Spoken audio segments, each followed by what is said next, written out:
Anicca, Dukkha, Anatta. Something that in Buddhist discussion, these are not fancy titles. These are hardcore concepts, so we have to understand. And also we can get confused too. Very much easy to get confused. Yet Buddha made effort to many different places he spoke about this concept. This is not something new. It is not something rare, but he spoke many a times. And then also when we think of it, this is something very special in Buddha's teaching, which other teachings did not come up with. That's a difference actually, when you look at it. You see now, there are 62 religions we talk about. In the contemporary India, there were 62 other religions. Sometimes when we think, I heard that you were discussing this morning or yesterday with Venerable Yasassi, how some people were practicing. They did not believe any kind of good work or bad work, means karma, they didn't accept. They thought that materialistic, things only. So we have to enjoy this life. We are not, especially when we think of it, there were 60, out of 62, there were 6 teachers, very famous. Among them, Jaina Maha Vihara was the one of them, very famous, still existing, that tradition. And others, not heard, I don't know if they are still existing, but Jain tradition is still very similar to story of the Buddha. And they also believe, of course, Indian, many other traditions, they do believe in karma. But the karma that they talk about and also which Buddha talks about is different. Some of them, they do speak about karma as a fatalism. You have to pay. That's why they were trying to, you may remember, as an ascetic, Buddha practiced with all of them. This is the reason why he could easily give them up. He practiced, he experienced, and he gave them up. Refused to practice. So we remember that he met 2 teachers, Alara Kalam and Uddakarama. They were the 2 good teachers at the time. They didn't know about suffering, dukkha. Many of them knew. The word is there. In Vedantic tradition, they do have what we have as Buddhist tradition. Some concepts they do have. Of course, like a building block. The wisdom, Buddha is I think Chief Reverend wrote a booklet, small booklet you may have there, Flower of the Mankind, right? Buddha is the flower of the mankind, when you think of it. If it is a tree, all these religions, that is the flower on the top. So Buddha came up to that time, and appropriate timing, he performed those virtues and became enlightened being, came to this world to show the path. Buddhohang bodhisami. He came to this world he wanted to be Buddha and show it to other people. So that is what he showed. He did not show off, but he just show the path. It is sometimes some of us, maybe we make it very difficult. Concept-wise, we are arguing, different ditthi, because of the ditthi. So we go in different directions. People make it harder. If we start where we are, I believe we can understand this. We cannot jump.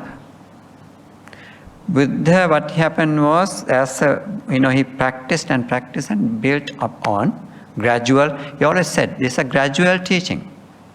Little by little, we have to improve ourselves. So therefore, we all can practice. People who are in a higher level, they also can practice. If we think that they are philosophers, they can practice it. But for none of us, we can practice this as thinking that I am better than you. So I know better than you. Sometimes this is a problem that we have, our ego. So therefore, that wouldn't help us. Humbly, wherever we get things, we have to think, focus on it, think over it, again and again we can think and reflecting, so that we can work on it. For 45 years he was teaching. All those Dhamma brings to this place, for us to understand Anicca, Dukkha and Anatta. Today we were chanting that Dhammacakkappavattana Sutta. So this is the essence of what his teaching is. He talks about Dukkha, and Dukkha is for us to understand, realize it. We know that, we go through this. Yet what happened to us? Do we realize it? We don't have that realization. Buddha, having seen it, very delicate in that sense. That delicacy we don't understand, that how deep it is, that depth we cannot understand yet. Verbally, knowledge we have, it is not our experience. Even though we do experience some to a certain extent. Now, we all, it's very difficult to sit. It's very painful, it, aches here and there. We all have that. Yet that is not the realization. As mentioned, that 3 signatas or 3 marks, whatever the way that people put it different way. Anicca, Dukkha, Anatta. This is the thing that Buddha realized, but the other teachers did not see. You see that 2 great teachers that he met, they came up to the jhanic state knowledges that they had. And Alara Kalam had 7 stages of realization of jhana through the meditation. So in the Arya Pariyesana Sutta, Noble Quest, I believe many of you have read it, and he talks about that teacher. He was so happy meeting with Siddhartha. So soon he learned, and then he was very eager to learn more, but teacher said, that's all what I have. Right? He said, that's all what I have. What I know, you know. What you know, I know. So both of us are equal now. I think you remember that he invited him to come and teach. He was so happy to have a young man like him. It says, according to Sutta, it says, Otta pahata mattena. He learned it as his came out from the teacher's mouth. That quickly, that fast he learned it. He remembered it. So, according to that, it didn't take that long time. Then he asked, even though he got invitation, he didn't want to stay with him because that was not his mission. If there's any other person, any other teacher there. So then from him, he learned there's Uddakarama is the other teacher. So from him, he learned was 8th stage of meditation. First, second, third, and fourth. Then those are called Rupavachara Dhyana. The meditation on, what do you call that? Formless, form and formless meditations. And then he learned, he was equal to the other teachers, but he was not satisfied. He left them. Then he went and meditated by his own throughout that, during that 6-year time period, experimenting with the others, learning from the other teachers and refusing them. This is not the way, to giving up learning, practicing, and continue to go searching for. He became a king Satchagavesi, truth seeker. Being a truth seeker, he went around, finally giving up all those traditions, understanding all those traditions, and he went his own practice of meditation. So there what did he practice was Anapanasati. So that's the major thing that we have. If we are ready to practice, definitely, I believe today Ayya Nanda was guiding you, trying to guide you, bringing that to live here and now. So we have the tools, but still what do we do also? We are searching. We are not still getting back to that, what we're supposed to do, easy way. What Buddha said was, monks, there's ekayano ang bhikkhave maggo sattanam visuddhi. What do we have to do? Buddha became enlightened to for him to liberate himself and show the path to other people to liberate themselves. Because Buddha can only show us the path, we ourselves have to go. So if we really have a trust, confidence on the Buddha, so that is the path that we have to walk on. I think we are not ready yet, are we? We have to think about these things. How much dedication we have. If we really want to find the path of liberation or the nirvana. So we know enough Dhamma, all of us. We learn, we listen, we know Dhamma, but we are not applying it. That's the weakness that we have. That application part is not doing a little, not enough. Because as Buddha did that, he experienced, so he is encouraging us to experience.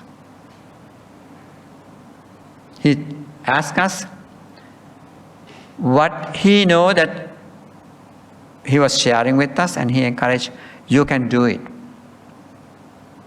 It's very important saying that he always say, you can do it.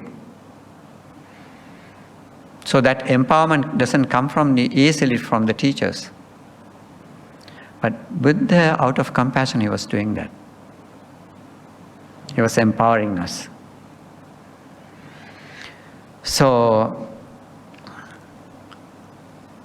if you look at what is this Anicca, Dukkha and Anatta, this is the pure Buddhist concept.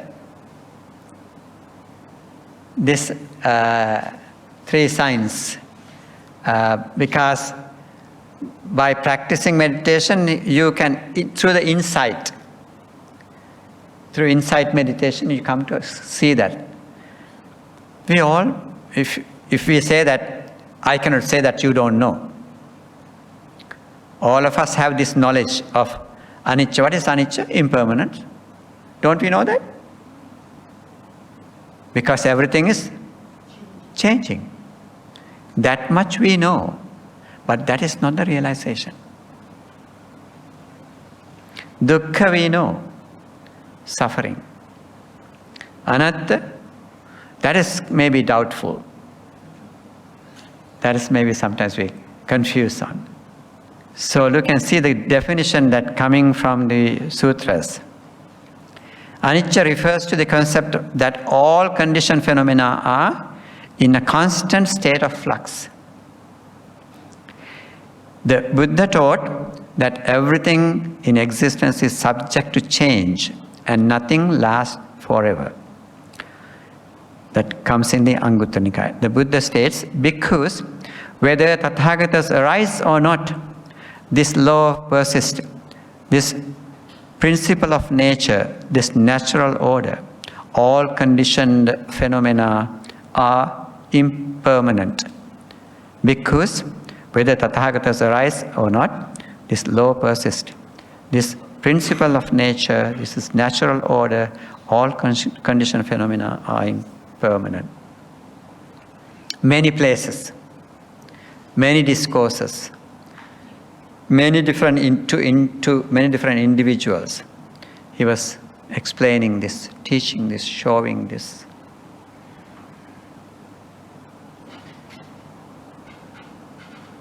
Everything goes through these changes. Every moment is go through. We are changing. I think it is scientifically also true. Scientists say that we are in our whole body. The cells are changing. Every 7 years we are a new person. So scientifically also, scientists believe, they understand that too. So, but scientists, even though they understand it, they really appreciate what Buddha is teaching. Yet they are not into that, they are not ready to practice. There's a hard work.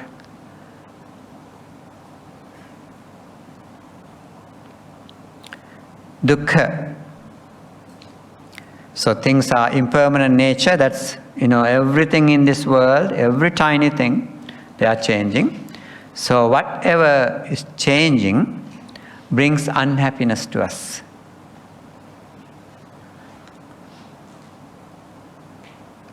Unsatisfactoriness to us.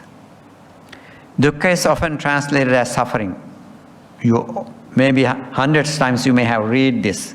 In every book when they talk about this, this is how they begin. In the, what is this sutta? This comes in the Dhammacakkappavattana Sutta. Samyutta Nikaya 56:11 means Dhammacakkappavattana Sutta. Dukkha is often translated as suffering, but it encompasses broader meaning of unsatisfactoriness or stress. It refers to the inherent dissatisfaction in all conditioned existence. In the Dhammacakkappavattana Sutta, the Buddha explains. See, we were reciting it. Jatipi dukkha, jarapi dukkha, maranampi dukkhang, appyehi sampayogo dukkho, piyehi vippayogo dukkho. So likewise, he mentioned that this is his new invention. So it took 4 years plus time period for his parami perfection, to complete his paramis. And after that, at least we know that 6 years he was struggling, searching for this. That is why he left those teachers and went searching for. He was not satisfied, but he felt there's something beyond this, especially with those 2 teachers, and then afterwards all the other traditions that he followed. Following those traditions, seeing it, so he refused. He knew that this is not. So finally he came back to his own practice, which we say that he has been practicing throughout the samsara. Because he received the declaration from many other Buddhas. All the Buddhas, they do practice. Buddha's way is that. So Anapana Sati. So by practicing he came up with 3 knowledge. I think you remember that sitting under the Bodhi tree, that particular night, he sat on that Vajrasana or diamond seat, thinking, determining that though my blood and flesh dried up, I would never give up this seat. That is what his determination was. To find so determined to find it. So what did he find? Of course, we know he come to this chanting, this knowledge he gained through. What first knowledge was divine eye or Dibba Chakku, which means he could see it penetrate through into his own life. Many eons and eons, he says himself. Then there are many sutras, he talks about the eons. Eons and eons he could penetrate through, and he says that he could see that who his parents were, how he was, what he was doing, what he was wearing, what he was eating, all these things he has done. So that his own life, many different, lifetimes. So that having seen it, but he was not too excited, he still continued to practice meditation. What was the meditation he did?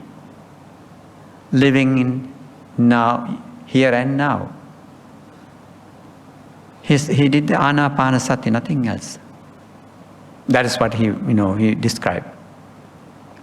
As he penetrating through, then he, second watch of the night, what he experienced was, the knowledge that he gained through that meditation was, Chuti Utpatti Jnana, death and birth of other beings.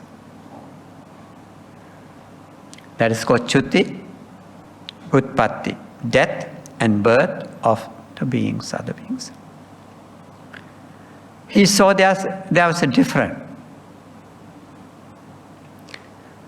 Difference is some people, some beings who other beings who come to human beings. Human beings go into another form. And some who were very nice become very ugly. Form was very different. So therefore he was start thinking, what is the reason for this? Why these people become like that? Why these beings are coming into this particular pattern? So he started thinking, then he saw there's nothing else, nobody's punishing them for their good work, bad work, or nobody's rewarding them for their good work that they have done. Good work means good karmas or bad karmas. It is not a reward or a punishment. But as a result of their own karma, this is how they receive. This is what happened to them. So it is not something doing by somebody else, but their own karmic energy put them into that situation. So this is what he saw. So there also he continued to seeing this difference, realizing the reason for that. So he continued to practice meditation that night. Then he came up with the third watch of the night. He came up with the asavakkha jnana. Asava, the defilement or taints, eradication of taints. He got that knowledge. That is called asavakkha jnana. By this time, of course, he had good experience, good knowledge, had let go of so many weaknesses. Now he had already great understanding, because when we read the sutras, we can see that what he had in his mind. Eradication of? Huh? Eradication of pain? Taints, I said. Taint, T-A-I-N-T-S. Or asava means. Huh? Taintedness, like the tainted, mental tainted skill. What is the other word? Defilements. Oh. Simply called defilements. So, so these are the three knowledges that he gained sitting under the Bodhi tree by practicing meditation, and that these three knowledges, having these three knowledges, so he was very happy, and he came up with this theory of Four Noble Truths, having that realization. And because of these three knowledges, he is called also Tevijja. There's a Brahmin called Tevijja. Vijja means sciences, three knowledges. So that reflecting on, we know that he was sitting under the Bodhi tree for nearly 7 weeks, and he was reflecting on this, his Dharma, that what he realized. And finally he also saw that what he realized was so deep. Then also, we also says that in the sutra, it says that could people do understand this? Then that was a time that Mahabrahma comes and invite. I think maybe you, like yesterday, when you saw that visual biography, you saw that those pictures, that how he came down and invited him. There are beings who can realize, who can understand this. Without your help, they would not be able to. Why is that? Those teachers, those people, they are gradually improve themselves. Some of them had coming from long time by practicing, performing virtues, to be the chief disciple, to do, they all had some certain missions in their minds. Seeing, when we see something, we inspire, and we do the same. I want to be same like. Right? Don't we have that when we get inspiration from somebody? Wow, it's very nice. I also want to be like him. So same, if you really, start learning about those disciples, like, there are 80 great disciples. So they, inspired by somebody who, in previous lifetimes, and they set their goal and wanted to become one like that. It's very interesting, those stories. There are a lot to learn if they really want to, about stories, about those, characters. And so they built up their skills. When we think of that, I also think that we all who are sitting here also maybe have had similar feelings, experience, not yet matured. We may have, otherwise we may not turn into this direction. Our world is going other directions too. When you think of it, it's very interesting to think. It's not just, spontaneous happenings. Something is there that for our decisions, for our practice, there could be some influence based on what we have done, what we have practiced. Dukkha, in the Dhammacakkappavattana, so that we already chanted in this evening. Now this bhikkhus is the noble truth of suffering. Birth is suffering, aging is suffering, illness is suffering. Death is suffering. Union with what is displeasing is suffering. Separation from what is pleasing is suffering. Not to get what one wants is suffering. In brief, the 5 aggregates subject to clinging are suffering. We know all these things, right? We heard so many times. We are burning from desires. We all have that. Basically, at the end it says, in the Dhammacakkappavattana Sutta. So this cause of this suffering, when he explain it, is tanha is the cause of this. None of us are free from it. All of us are with that. But what do? Little by little, we are working on it. That is not strong enough. We do, all of you practice, all of us practice. But We couldn't let go of it. We're still clinging to things.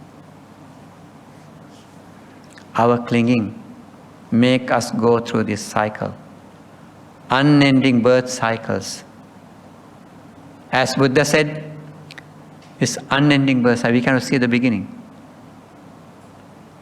Addressing monks, he said, cannot see the beginning.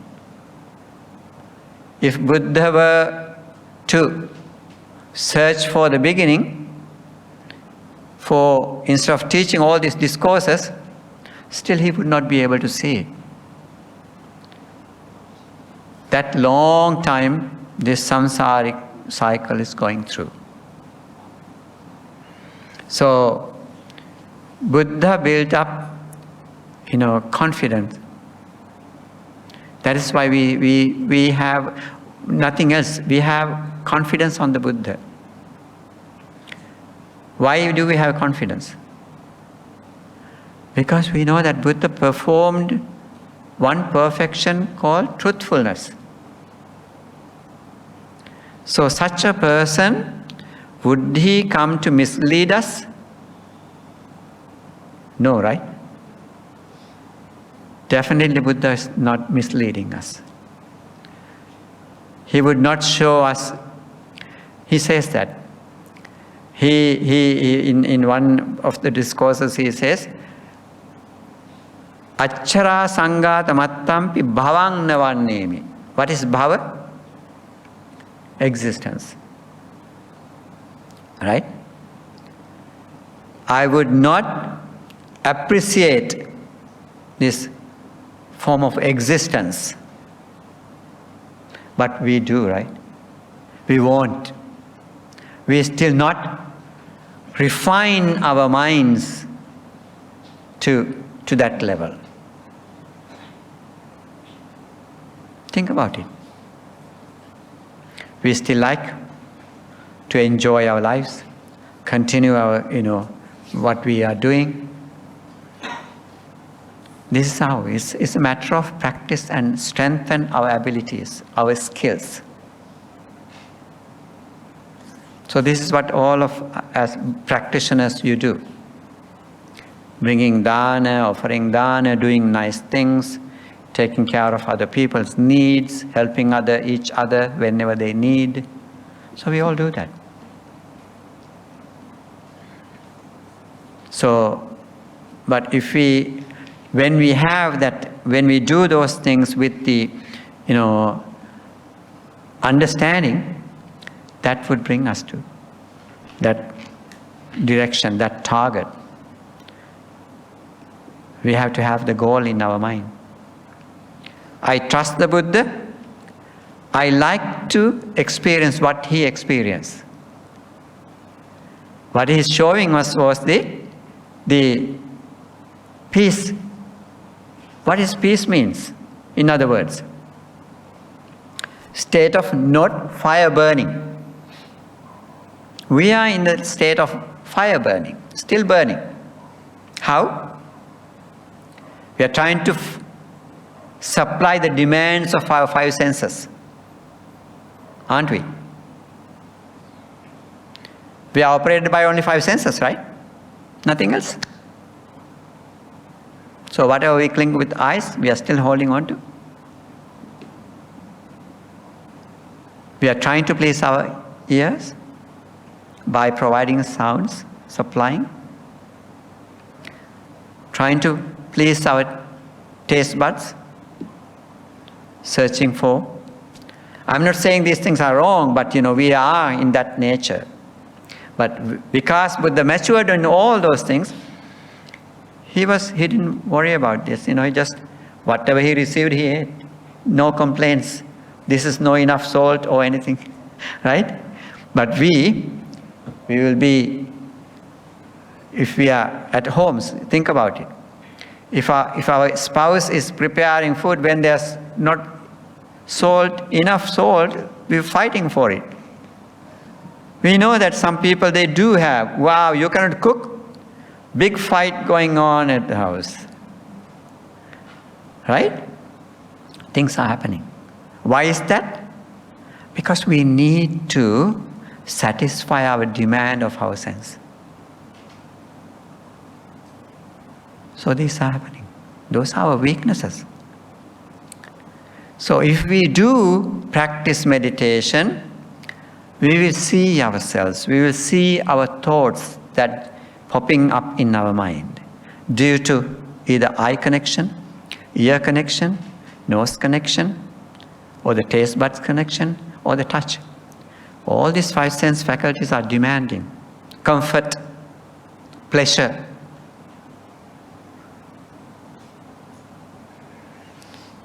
When we are not satisfied, we're creating negative karmas, right? Still hanging on to, clinging to those things.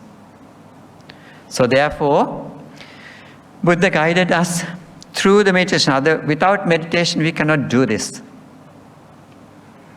So therefore, that's the reason why he said, Ekayano vayang bhikkhave maggo sattanang visuddhya. There's only one way to purify ourselves. Being mindful. Living mindfully. Living here and now in the present moment. So therefore, these are hard work. So we all have to, little by little, while doing other things, while carrying on your business, and at the same time, if you think about it, this side also, to spiritually we have to balance. Material wealth we need, spiritual wealth we need. So therefore, we have to work on balancing this. Have to see the importance of this. Then only we will do it, at least a little bit. So therefore, yes. Bhante, if we human is afraid of impermanent or dislike impermanent, I see that in future the world will be ruled by AI. You know? Why bother marrying a woman when you can have a robotic woman which may last longer and they never change their mind, they don't next you and so on, and they do all the work and same thing. People don't want to employ others to work in the factory or work for them. They employ robots. So is that the answer?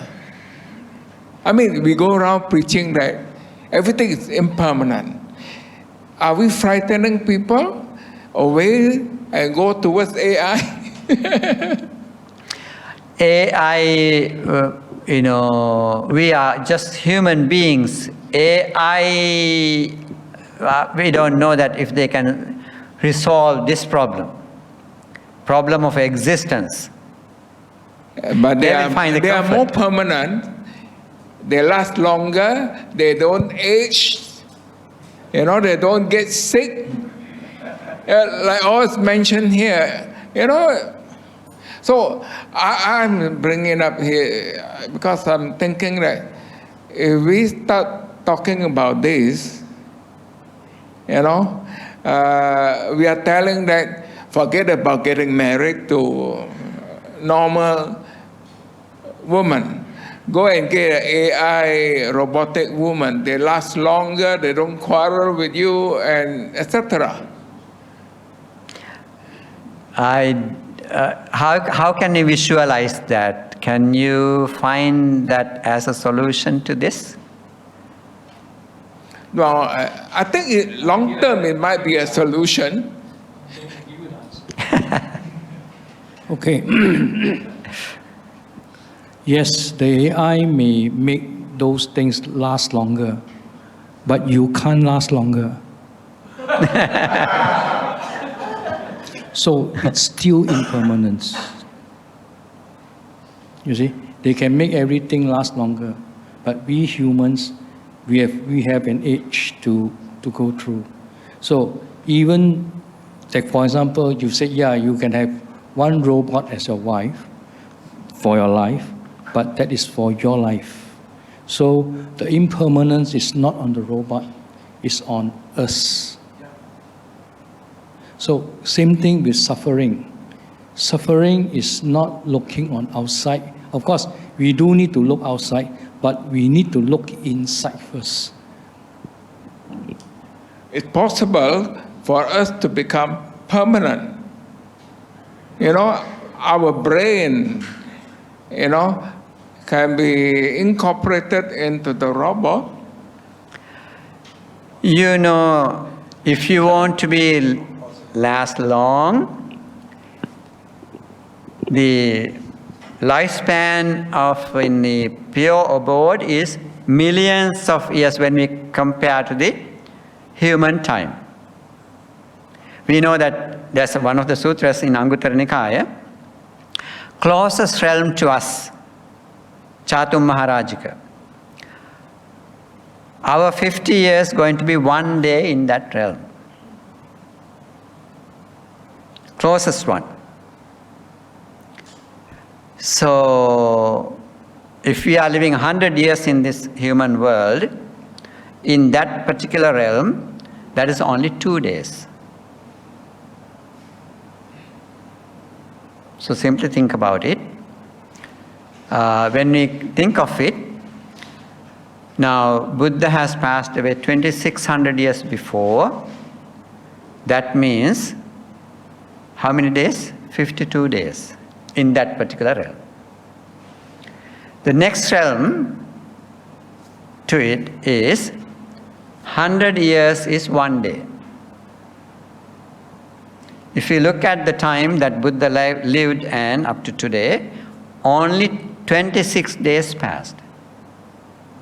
Above them is more shorter, longer time-wise.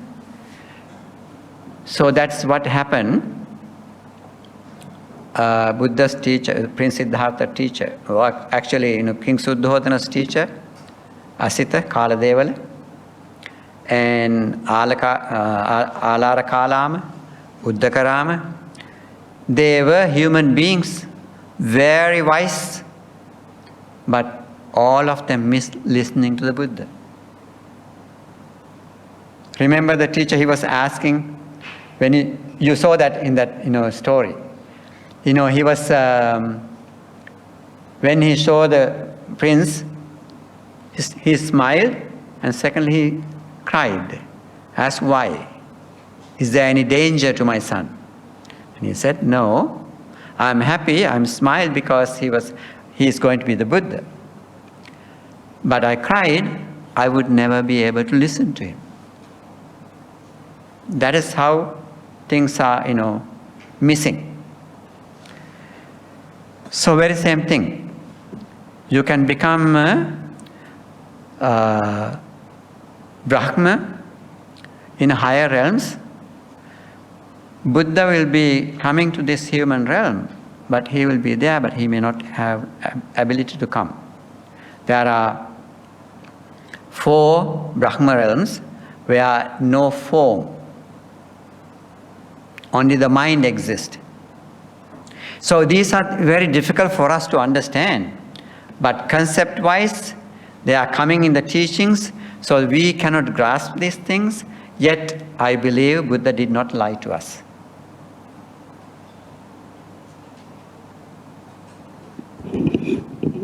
I agree with you, Bhante. We may not have realized of what Buddha have realized, but I believe impermanence, just like what he said, yes, maybe we can have our mind being instilled in AI, whatever it is. But then they will still have a lifetime, even though it may be 100 years, 100,000 years, but still it will be either demolished or you'll be gone. And it has proven that there are so many generations of living things or human life that have vanished altogether. And it's starting to prove. One of them is the Atlantic city. I think they have found evidence of that. But you have no traces of Atlantic city as of now. They have found some evidence, but still no traces. So it means that human has not, our generation is not only the generation of humans.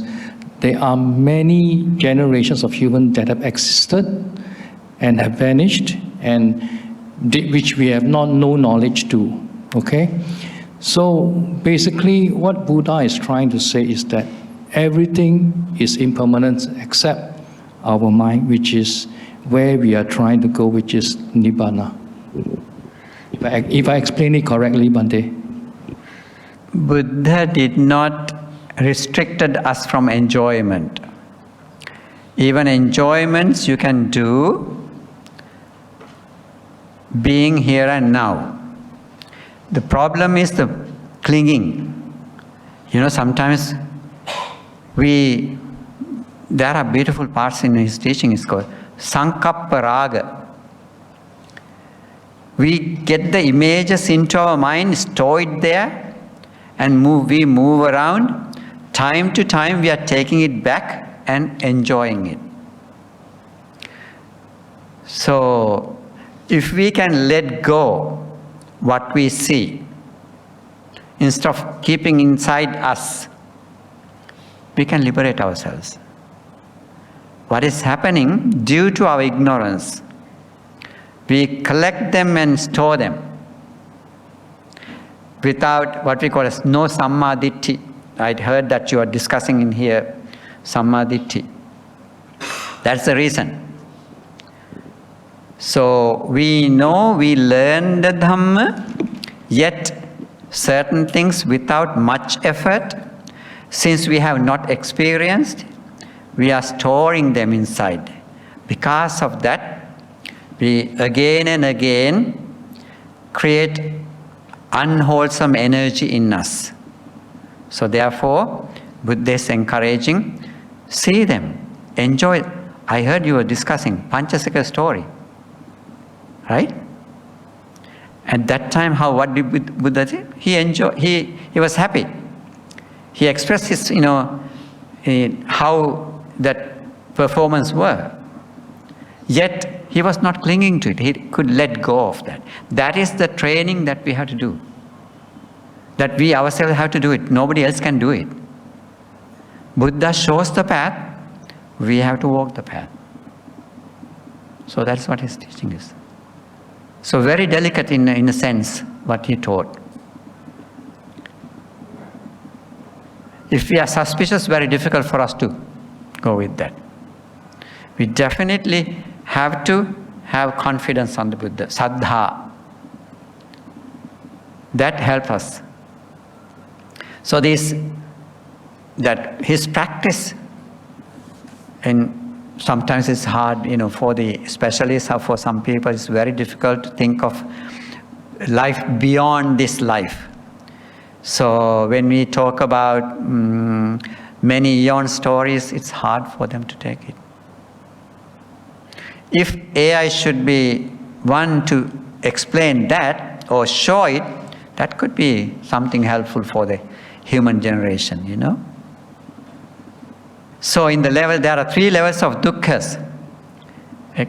Dukkha, physical and mental pain, sickness and aging.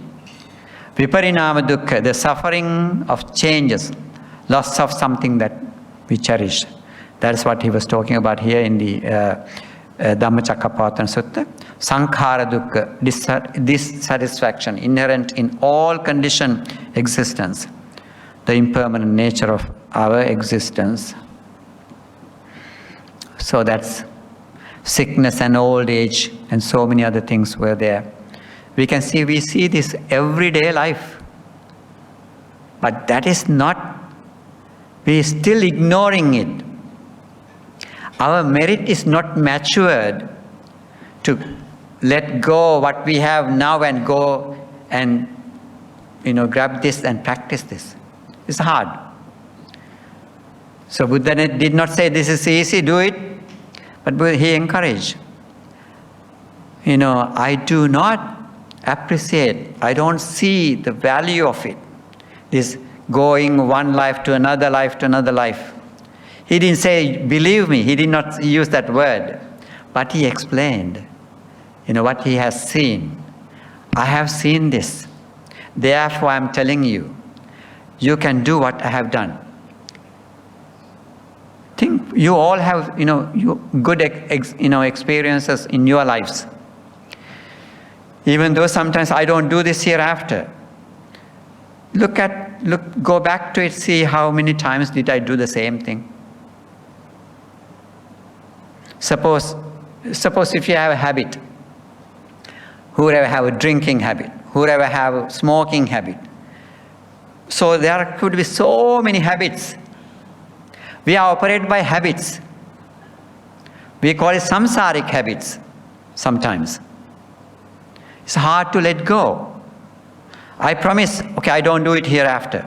But it's still, no, let me do one more time. Right?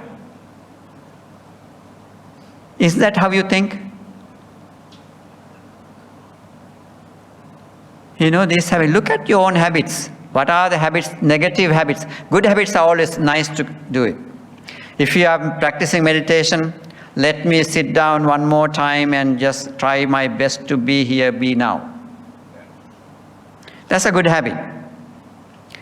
Likewise, what are the bad habits you have? Think of them.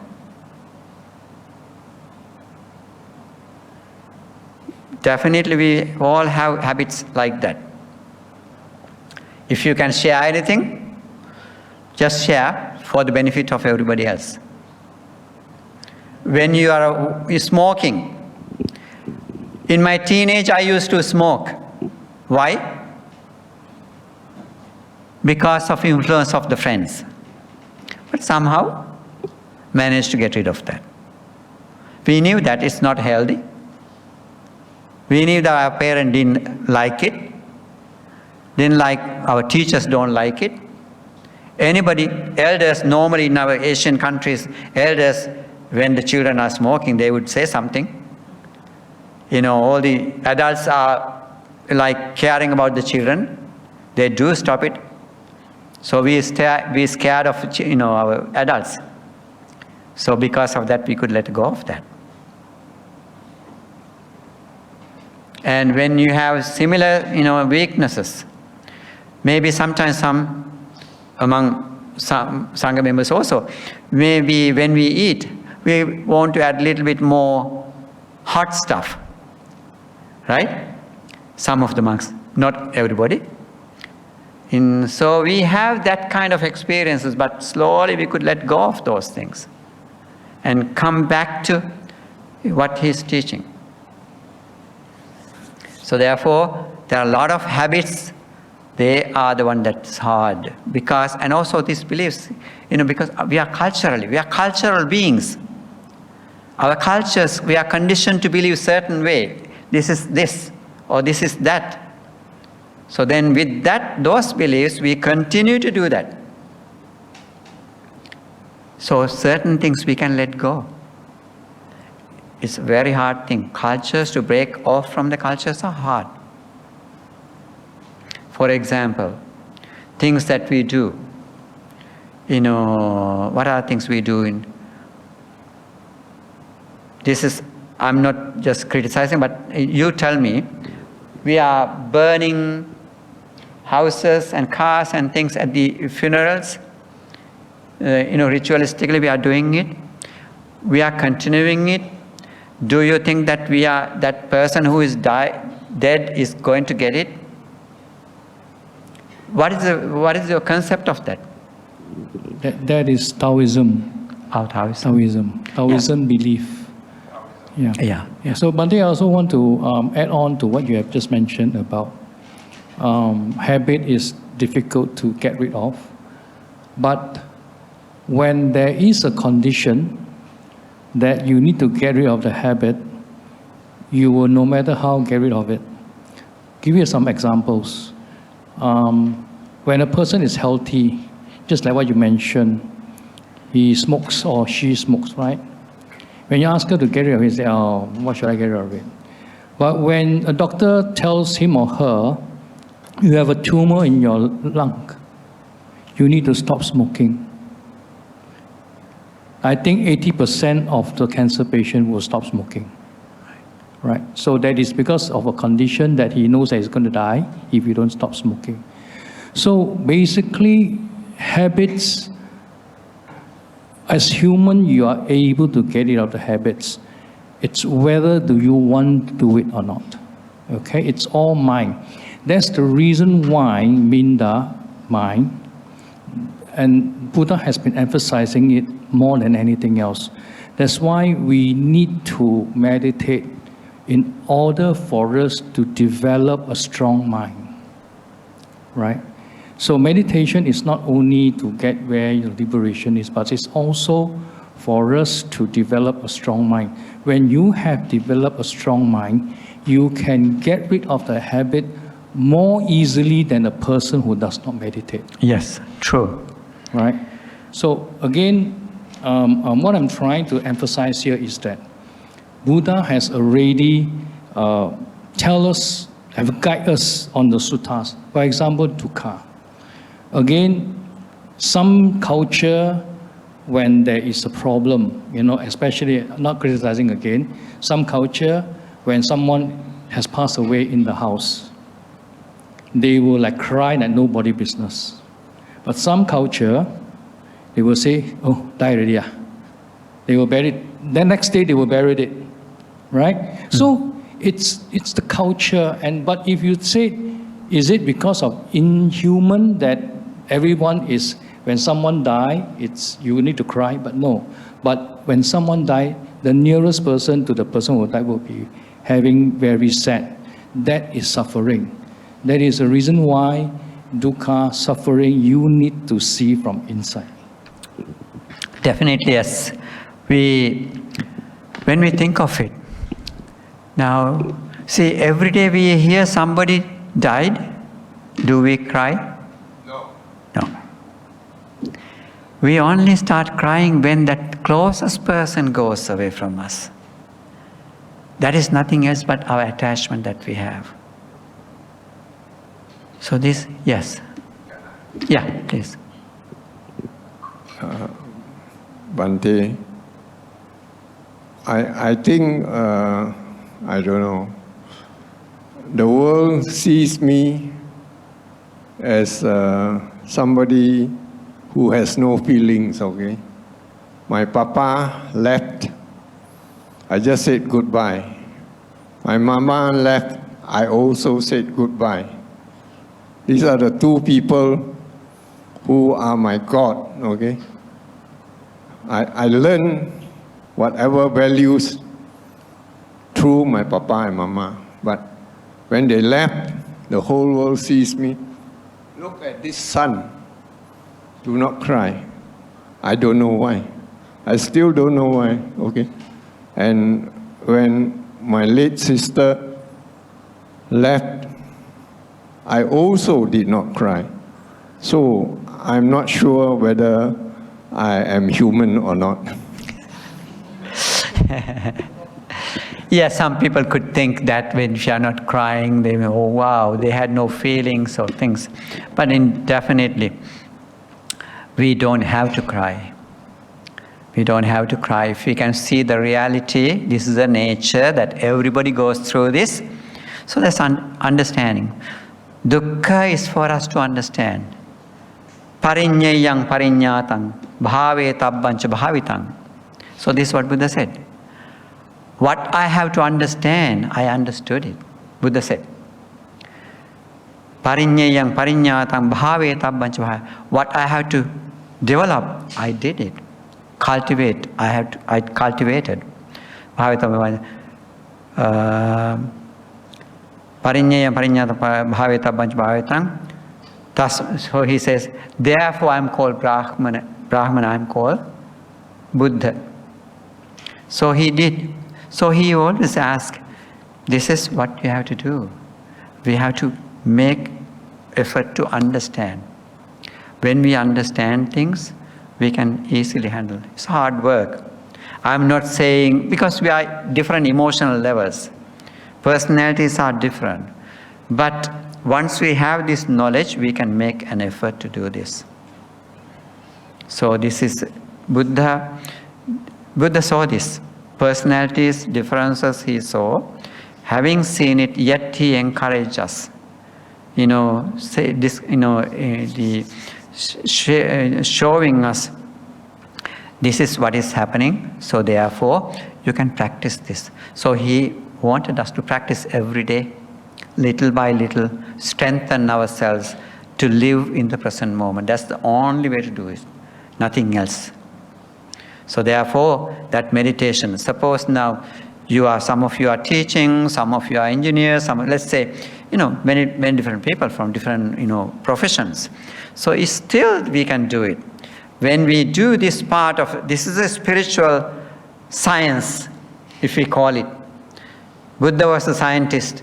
He showed us the spiritual science. So if we do train ourselves, definitely you can do both, side by side.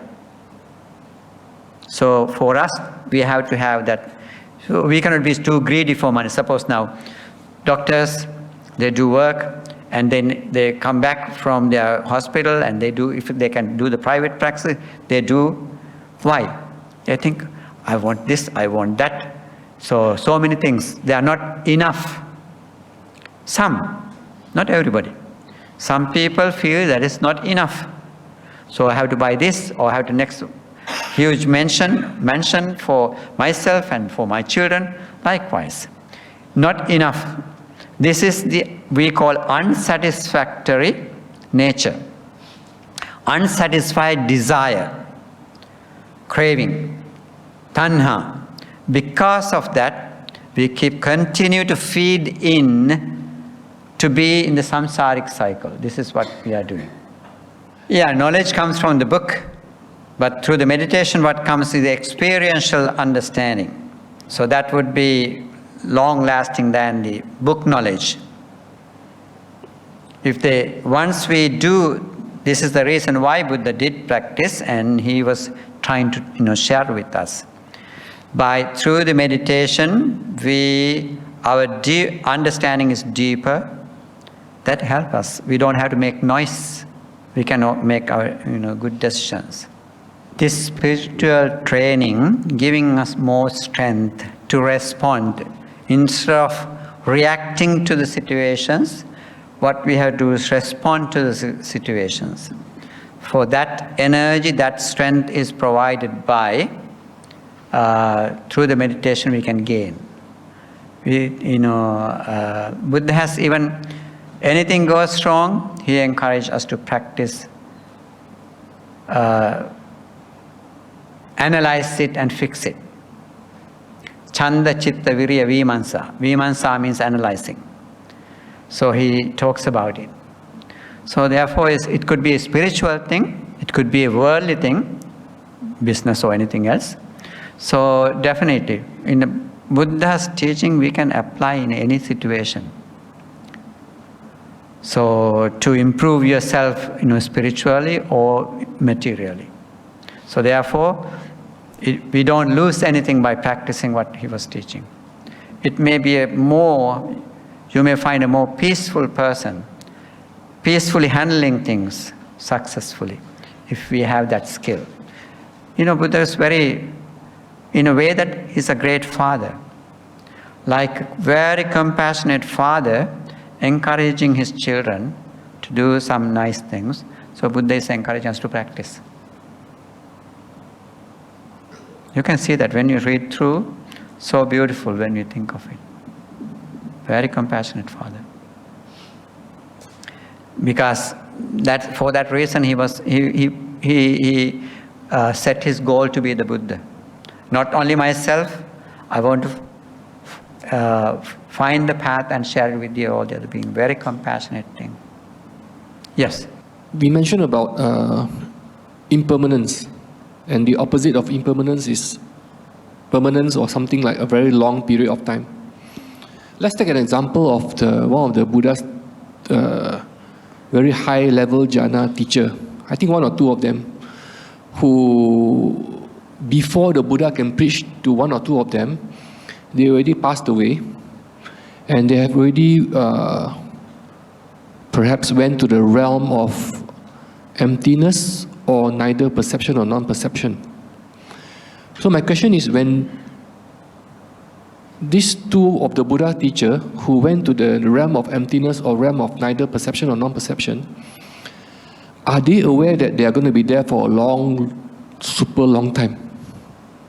Before they even go there, are they even aware that they're going to be there for a very, very long kalpas of time? That's my question. And whether they realize or not. Even though that super long time you are going to be there, that's not something permanent. My question is whether this, whether during the training, the lifetime training, when they develop their jhanas, the 7 jhana and the 8 jhanas, they were actually training the Buddha on that as well. Some of them trained the Buddha the 8 jhana and 7 jhana. During that 7, 8 jhana training, are they aware or are they not aware that they might end up in a life that's going to be last them for a very, very long time, the longest time, in fact, as a non-body being? Meditation was even prior to Buddha, people practiced. Yogis were there, they have great skills. Even these 2 teachers that Buddha met, Alara Kalama and Uddakarama, they were the great teachers. And they had those skills, they attained different jhanic states. But according to their capacity, they saw, let's say, 100,000 lifetimes is the length of this samsara. Some of them realized that way. And some others did see it, 80,000 lifetime is the length of the samsara. That is their capacity. According to their capacity, they believed this is the length of the samsara. They didn't see beyond that. That is why Buddha did, as a Prince Siddhartha, as a Bodhisattva, he did not stay there. He because performed virtues to be the Buddha and completed them, and then afterwards he came to this world, as you saw yesterday in the biographical visual biography, you saw it. He came to this world after fulfilling all those paramis, completing all the paramis. And so he coming to this world with the Deva's invitation to be the Buddha and share this Dhamma to the world. So therefore he had some kind of unsatisfactory, this is not what I'm searching, there's something beyond this. So he was going away from those teachers and he was practicing himself meditation. So remember, that's their capacity of seeing, ability of seeing, even though they had a great skill of seeing into the many lives. They had that jhanic state, had those results. But until we come to the state of Nibbana, there no more fire burning, you will be in this samsara cycle going back and forth. I think you remember one of the stories. One day he was seeing, one day he was going with the bhikkhus. Venerable Ananda was there. Then he was looking at the line of ants. He was smiling. Then he asked, why? Bhante. So then he said, look at these ants. There are sakras, there are brahmas. So all these beings who have been, why? Brahma is the highest being. Now he is here as an ant. So until you quench the thirst, you will be continuing. So back and forth, 1,000 times you may become an Brahma, and still that is not the end. So they come back in the lower levels.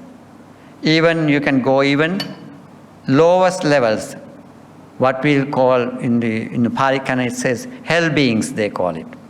Even to that level they can go. So that is the reason why Buddha was encouraging you to search for this state called Nibbana. Nibbana is not a place. state of mind where no more fire is burning. Of course, there are plenty of things that we have discussed, we have learned during few days of, to these, topics. Anatta is the other concept. It's a very hard concept. No Atma, right? Then we may be asking, how did the Buddha was performing this virtue? This question could be arising in your minds, in our minds. So that is called illusion. Let me read what we have here. The belief in permanent self leads to attachment and suffering. In truth, everything is interconnected and subject to change. Of course, we know that. Everything is connected, they go through the changes. Let me read what is Anatta, not self. Form, okay, that's definition of Anatta, okay? Anatta is the teaching that there is no permanent, unchanging, everlasting self or soul in living beings. It denies the existence of a fixed, intrinsic essence in any phenomenon. We are a combination of 5 aggregates: form, feeling, perception, mental formation, and consciousness, none of which constitute a permanent self. We use these terms, temporarily we have to use certain things. Therefore we are using them. According to the Buddha, one Brahmin came to him and asked him, is there permanent? Is there a soul or the self? Then Buddha asked, what do you mean by self? Then he got the answer from that man who came up with the question. He said, we believe there is something within us which is everlasting, never changing, permanent entities. So that is we call it. If that is so, Buddha says, I don't see such thing, I don't know such thing. No hetang janami, no hetang passami.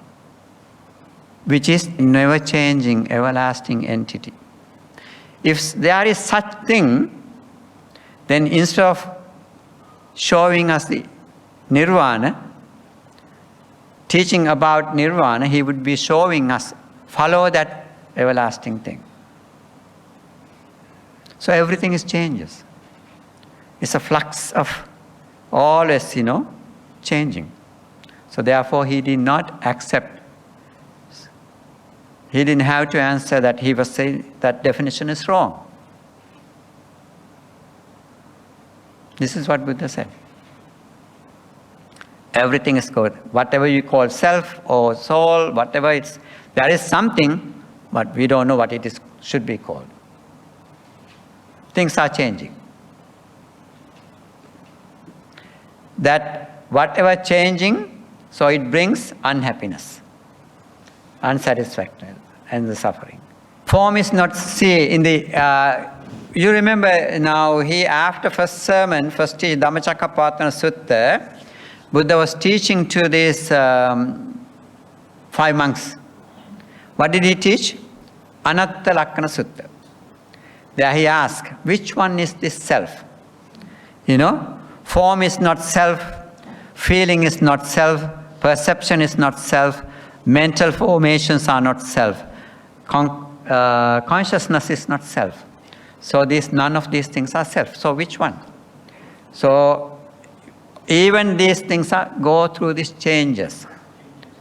Everything is changes. So there's not a permanent, but we cannot express this, we cannot find the words for this. So therefore there's something, we don't know what it is. Buddha didn't label it. Labels are made by us. People made it. But you will realize. Right. Self, we have no language sometimes. We are used to communicate to ourselves, I myself is going to go. That is not what he's talking about here. Okay, so that's communication level. We are using them. We borrowed word. We don't have other language, ability to Okay, talk about it. Bhante, one more question, which I asked many times and I get different response. So I want to ask this question to Bhante to see your response. If there is no self, what goes to rebirth? If there is no self, what goes to rebirth? Rebirth brings us to another, because we didn't get rid of our karmic energy. As far as we have karmic energy, it gives boost to another life, another existence. Nothing going but your own karma is pushing you into another existence. It could be lower, it could be higher. Depend on what you did. That's my understanding. See, look at his Buddha's analogies here. The Buddha used the analogy of a chariot to explain non-self.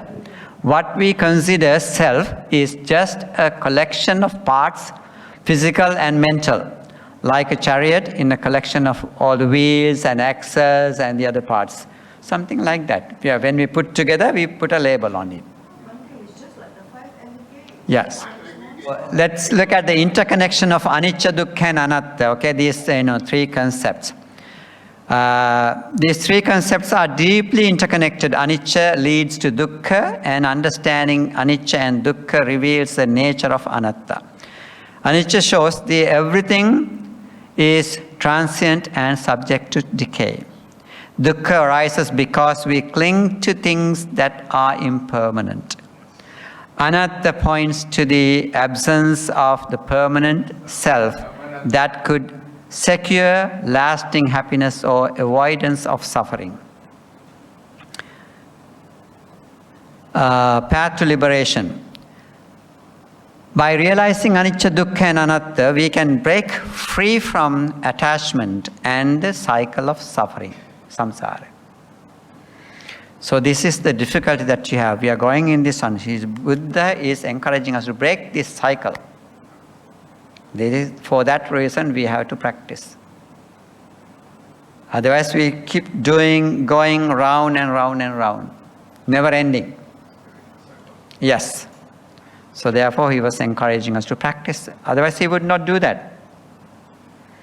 He was encouraging us to practice this. Live here, live now, for us to understand. Then only we can. Otherwise, still we keep burning fire and inside and demanding, searching for pleasures and things, we will keep going. Only way to do that is realize it, see it. When you meditate, when you live here in the present moment, you can see the emotions arising in you. Then you can advise yourself, this is no good. I'm going to bonded by this, so this is not something that I'm supposed to hold on to. So let go. When you see some other things are popping up in your head, it's coming. You are responsible. You are the one who is working out. We are the one who is cleaning it out.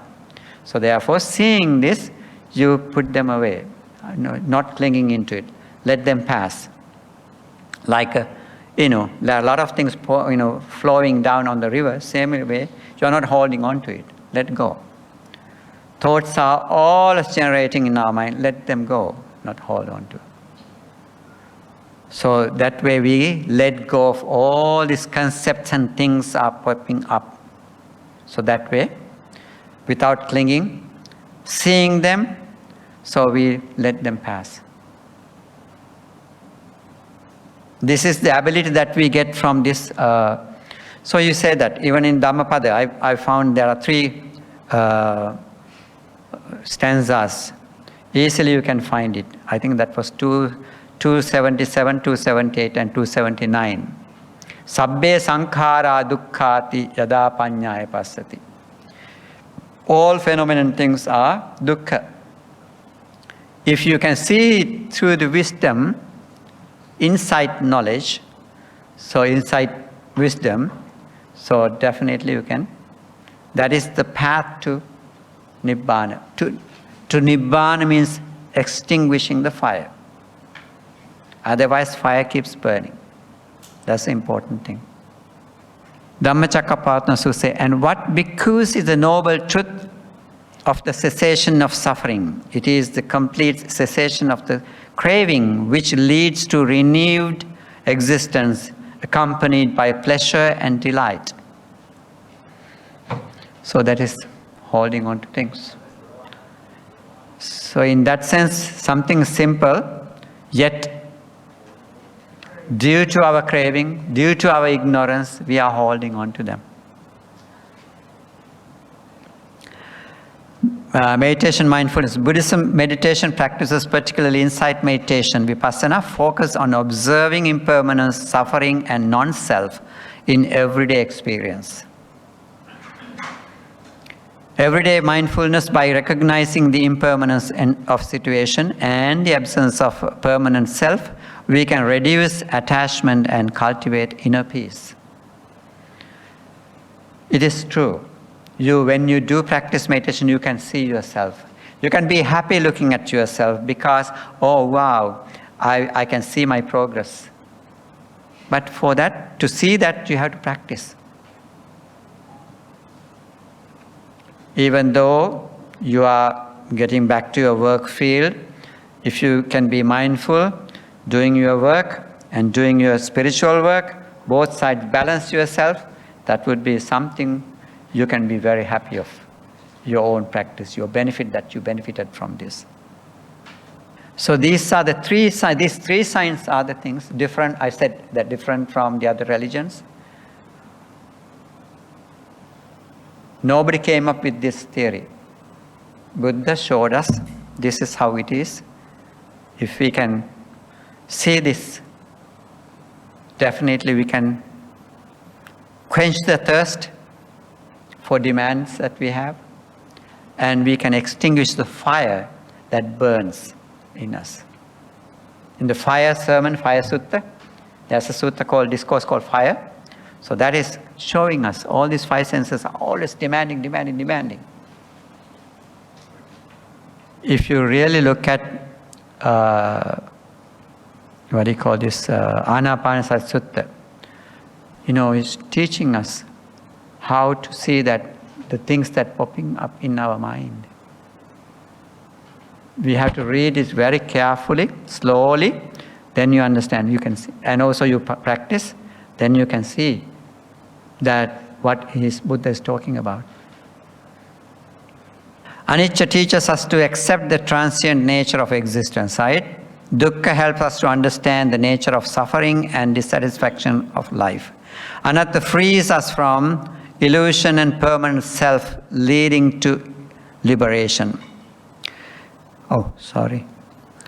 These teachings guide us towards wisdom, ethical living, and mental liberation. So Sila, Samadhi, Panya is very important thing. Sila is training ourselves to stay away from all weaknesses. Sila is for our weaknesses, remember. We all have human weaknesses, many different. So maybe hungry, whenever you feel hungry, go and eat. So there's no tolerance, no patience. So when that demand is there, so we go do it. That's a weakness.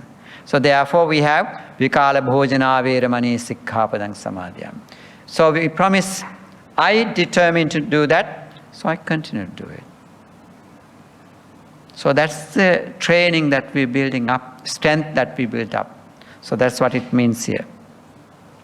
By strengthening our spiritual energy, we will be able to see what Buddha saw.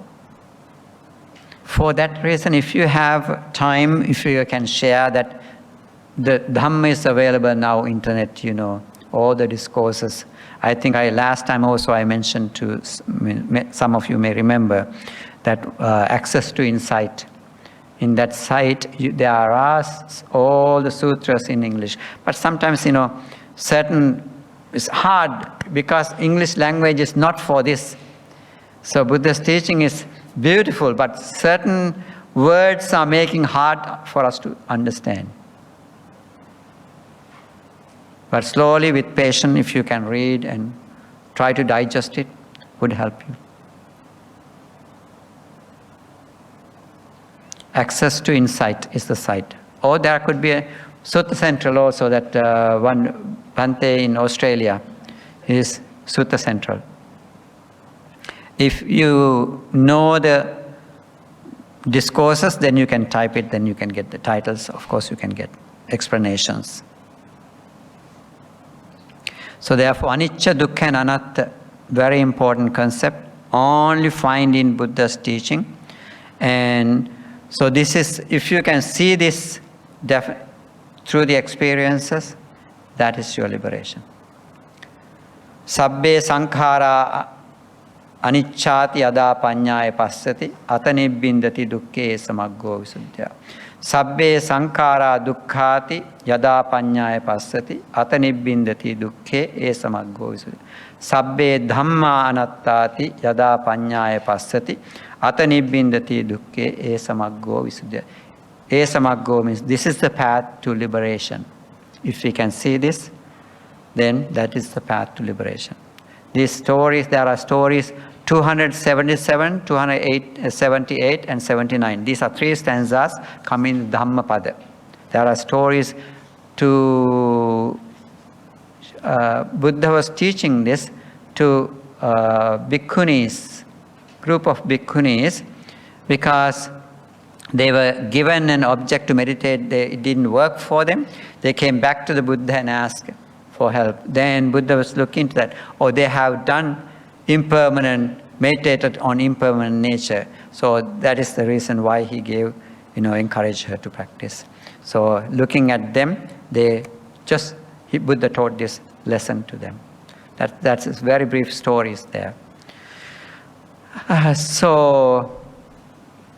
Okay, Bhante, just now you mentioned a concept called fire, strong fire, and then Buddha encouraged extinguishing the fire. Big fire becomes smaller fire, small fire, and then no fire. So is it true, to simplify this concept, is it true that the more the vibration, the more the energy, the karmic vibration energy, the stronger it is, the lower the birth, the weaker it is, the higher the birth? Is it true to just simplify it this way? He meant by fire about our 5 senses, demands of 5 senses, and clinging to them. We are burning from fire, desires to satisfy your eye, ear, tongue, nose, body. That is a fire. Yes. 5 faculties are here, so always we are trying to please them. So as far as you are with that craving, with that desire, so continue to supply them. That's what is happening. That is why we are in the samsara. So Buddha is encouraging us to see it. There is this discourse called Aditta Pariyaya, fire, discourse on fire. So maybe I can find some and then let you give, like Anatta Lakkana Sutta in the Samyutta Nikaya. Those are very important sutras. How he analyzed them and see which one are you calling that self. So that is, I can share it with you. Maybe if you give me your WhatsApp or anything, then I cannot print them, but otherwise I have it, the discourses. Anatta Lakkana. That was the discourse given to these 5 monks, because they have a strong ego, so that's why they couldn't break through. Otherwise they were the people who were qualified for it, to understand Dhamma. Okay, I think it's time for us to stop, right, instead of continuing. Sadhu, sadhu, sadhu.